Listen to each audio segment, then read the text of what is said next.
Bismillahirrahmanirrahim. Assalamualaikum warahmatullahi wabarakatuh. Anak-anakku yang sangat-sangat ibu banggakan, pada pagi ini Bu Arni akan memberikan pelajaran tentang mata pelajaran DPTM, di mana DPTM itu adalah kepanjangan dari Dasar Perancangan Teknik Mesin. Pada kali ini Bu Arni akan menyampaikan bab pertama dari pelajaran dasar perancangan pemesinan, yaitu sebelumnya kalian perlu ketahui bahwasannya DPTM atau Dasar Perancangan Teknik Mesin merupakan rumpun bagian dari teknologi dan rekayasa. Ya, dari sini kemudian kita lanjutkan pada masuk bab pertama, yaitu mengenai sebelum mulai bab pertama kalian harus tahu apa tujuan kalian mempelajari tentang dasar perancangan teknik mesin. Kemudian nanti akan kita sharing bersama-sama untuk kalian mengetahui bahwasannya pada bab pertama ini yang akan kita bahas tentang logam dan non-logam jenis. Kemudian berikutnya yaitu jenis-jenis bahan logam dan non-logam.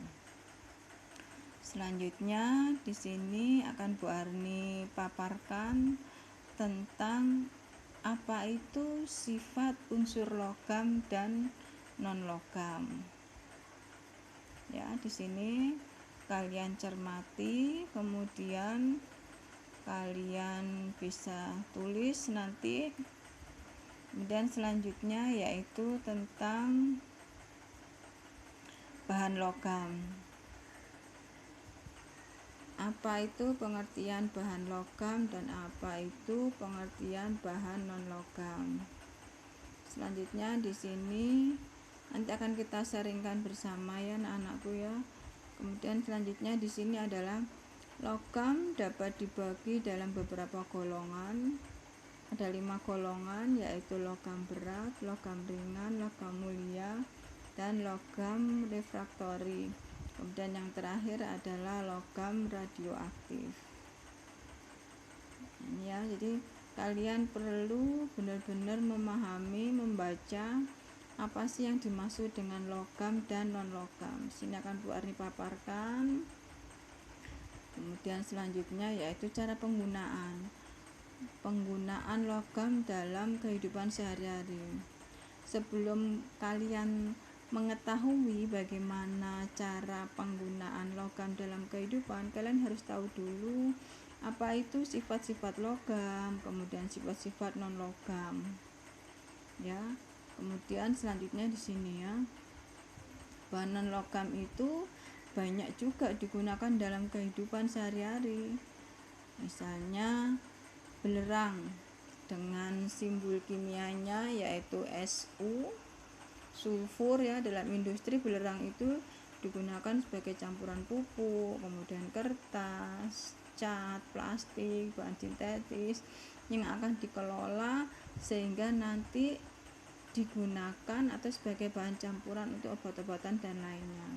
Kemudian yang tak kalah pentingnya yaitu bahan non-logam yaitu fosfat, di mana fosfat itu digunakan sebagai bahan utama pembuatan pupuk fosfat. Ya, itu yang harus kalian ketahui. Kemudian selanjutnya di sini Bu Ani terangkan tentang bahan-bahan teknik yang menggunakan logam dan non-logam. Bahan logam itu ada logam fero dan ada logam non-fero. Kemudian bahan non-logam di sini ada bahan alam dan bahan tiruan. Ya. Nanti kalau lebih jelasnya kalian bisa mencari di Google, itu akan lebih jelas. Dan di sini ya yang dimaksud dengan bahan logam dalam teknik itu ada baja, ada aluminium, ada tembaga, ada nikel, ada timah putih ya. Ini Bu Arni hanya berikan sekilas tentang bahan-bahan tersebut. Kemudian selanjutnya di sini ada baja. Baja sangat-sangat diperlukan dalam dunia teknik, karena baja adalah jenis logam yang banyak dipakai, khususnya dalam kaitannya dengan pengelasan.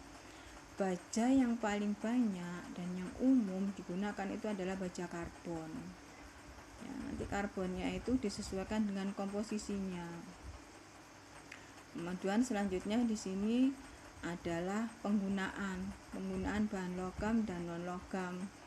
Contohnya dalam kehidupan sehari-hari yang sering kalian lihat dengan jelasnya ya. Ini kalian bisa melihat sebelumnya itu logam-logam itu dalam dunia pengelasan akan ini. Kalian akan mengetahui bagaimana cara penggunaannya hingga menjadi produk yang dibutuhkan itu dengan cara masuk ke dunia industri, masuk di pabrik dengan cara pengelasan ya. Kemudian produk-produk tersebut nih di dalam dunia industri logam itu sangat dibutuhkan. Ini contohnya untuk pembuatan tabung ya. Kemudian tabung ini nanti bisa digunakan untuk menampung LPG, kemudian minyak dan sebagainya. Kemudian selanjutnya ini bahan logam itu dalam kehidupan sehari-hari kalian sering banget dan banyak dibutuhkan dalam masyarakat, yaitu tentang penggunaan pagar. Pagar ini merupakan contoh dari aplikasi logam dalam dunia teknik, khususnya besi ya. Dan selanjutnya selain untuk pagar, logam juga digunakan untuk ini ya, untuk rak bunga. Rak bunga juga bermacam-macam, nanti tergantung dari inovasi kalian, khususnya di dalam pada jurusan welding atau dunia pengelasan, kamu akan berinovasi dengan cukup kreatif untuk pembuatan rak bunga. Di sini ada contohnya, ada macam-macam semacam ini contohnya. Kemudian ini ya, cukup menarik. Kita tahu bahwasanya pangsa pasar untuk dunia teknik itu sangat didominasi oleh dunia pengelasan. Ini ya. Jadi sebelum kalian membuat produk, kalian harus merancang dulu. Nanti akan Bu Arni bimbing seperti kakak kelas kalian. Ini yang sudah naik ke kelas 12. Ya, ini di sini masuk bengkel. Tuh ya. Kemudian itu tadi produk-produk tentang bahan logam dan logam yang dihasilkan dari jurusan teknik pengelasan pada mata pelajaran dasar perancangan teknik mesin. Sangat-sangat terkait ya.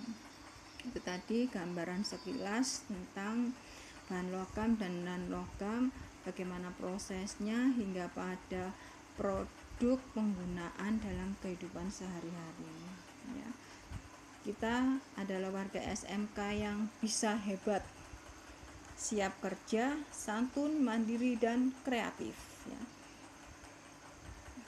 Demikian paparan literasi yang singkat dari Bu Arni tentang apa itu DPTM, terkhusus pada bab atau kompetensi dasar bahan logam dan logam.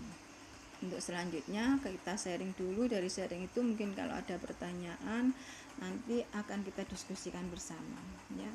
Selanjutnya kita berkelompok, membentuk kelompok kecil-kecil, nanti kita sharing, kemudian hasil dari sharing itu kita diskusikan bersama. Oke ya anak-anakku, silakan membentuk kelompok. Kita mulai. Assalamualaikum warahmatullahi wabarakatuh.